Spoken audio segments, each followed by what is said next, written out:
PDA हमारा नारा है। और आजकल जो लड़ाई चल रही है वो लड़ाई पीडीए की है। कुछ लोग सामंती डेमोक्रेसी के लोग हैं। अभी परसों एक बैठक हुई तो तलवार हथियार थोड़ा मैंने पढ़ा है, खाए के लिए 2 तलवार। छतरी का धर्म तो गरीब की इमदाद कर रहे हैं, मदद कर रहे हैं। ये पास में भरतपुर, यहाँ भरतपुर के राजा सूरजमल की तलवार ने अंग्रेज का सर काटा, किसी गरीब का सर नहीं काटा। हमने तो 3 सेनाएं पड़ी थी, वायु सेना, थल सेना और जल सेना। अब एक नई सेना पैदा हो गई है। हमारी हाथ जोड़ के प्रार्थना है, चीन ने हमारी जमीन पर कब्जा कर लिया। अरुणाचल प्रदेश को चीन अपने हिस्से में दिखाता है। ये जो रणबांकुर है करनी सेना के, हिंदुस्तान की शर्त पर चले जाओ, चीन से हमको बचाओ, वरना तुमसे ज्यादा नकली दुनिया में कोई हो नहीं सकता। हिंदुस्तान की जमीन चीन से, वरना तुम नकारा कहे जाओ। दोस्तों, सामाजिक शक्तियों की बात मैंने की। लड़ाई लंबी है और ये लड़ाई कोई हमारी लड़ाई नहीं है, ये लड़ाई उन लोगों से है। मुख्यमंत्री न रहने के बाद जिन लोगों ने गंगा जल से अखिलेश यादव जी का मकान धुलवाया, ये लड़ाई उनकी। राजस्थान की विधानसभा में तो नेता प्रतिपक्ष था दलित, एक मंदिर में चला गया, उसको गंगा जल से धुलवाया गया। आज ही एक दलित नौजवान को मार डाला गया। हम चाहते हैं जाति का धर्म न हो। ये लड़ाई उन लोगों से है तो हिंदुस्तान के मुसलमानों को बाबर की औलाद बताते हैं। हम कहना चाहते हैं, जब जब इस देश की दाव पर लगी है, हिंदुस्तान के मुसलमान ने साबित कर दिया है कि इस देश की मिट्टी से जितनी मोहब्बत हिंदू को है, उससे कम मोहब्बत तो लड़ाई लंबी है।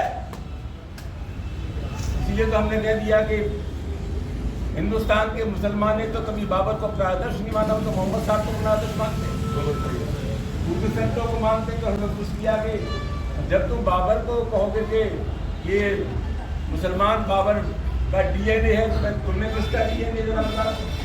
कोई तो रायता फैला हुआ है। दोस्तों, आगे आने वाले समय में समाजवादी पार्टी के राष्ट्रीय अध्यक्ष श्री अखिलेश यादव जी 19 अप्रैल को आ रहे हैं। लड़ाई का मैदान तैयार होगा, दोनों हाथ होंगे।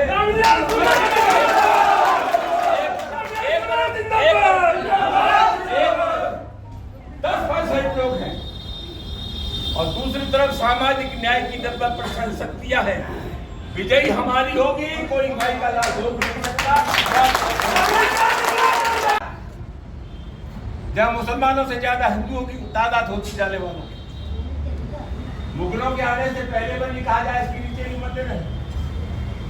बाबा साहब डॉक्टर अम्बेडकर को जो मानते हैं उससे मैं कहना चाहूंगा, मोहल्लों में प्रचार कर देना तो बड़ा खतरनाक मामला है। अगर तुम ये कहोगे कि हर मस्जिद के नीचे एक मंदिर है, तो फिर हमें ये कहना पड़ेगा कि हर मंदिर के नीचे एक बौद्ध मठ है और तुम उन्हें बड़े मुर्दे मत उखाड़ो, करते बड़े उखाड़ोगे तो भारी पड़ जाएगा। अभी बौद्ध गया में आंदोलन चल रहा है, गाय बात का आंदोलन चल रहा है। वक्फ का कानून हमारे देश में आया और कहा गया 3 हिंदुओं के नुमाइंदे भी इस वक्फ में रहेंगे। जैन धर्म है, सनातन धर्म है। अगर कोई ट्रस्ट बनता है किसी मजहब का, धर्म का, तो उसी मजहब के लोग उसमें रहते हैं। वक्फ में 3 सनातनी रहेंगे, क्यों रहेंगे? वक्फ तो इस्लाम को मानने वालों का है। बौद्ध गया में क्या आंदोलन चल रहा है? वो जो बौद्ध मठ है उसमें हिंदुओं के नुमाइंदे हैं, कलेक्टर उसका संरक्षक है। और मैं लंबे समय से ये मांग हो रही है